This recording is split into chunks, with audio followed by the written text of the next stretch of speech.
Hello, my dear friends, my dear co-farmers, co-teachers, and my friends, everyone. So ato nang sugdan karon, nagsugdan na paghimo ang atong mga puste sa atong farm.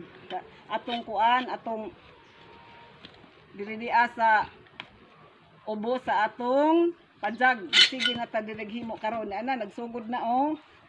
So hopefully makahuman na ni sila og kuan, makamasa na, makahimo og mapuste para ato nang matao didto sa atong fish pond. Unsa maklear na nato. So subaybayan nato ang pag-develop nato sa hinay-hinay nga pag-develop sa atong farm for this summer.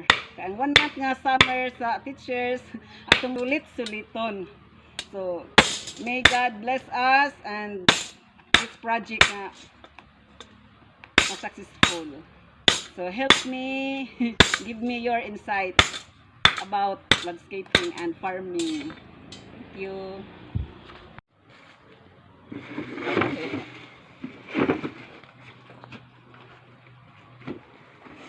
Igo na rin nakadaghan na dong no.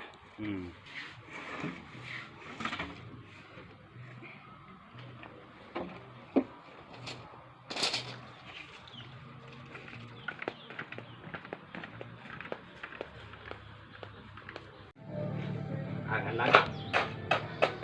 Ganto na. Ganto, kahilok ka jud. Sabi na ron kay sige na ko.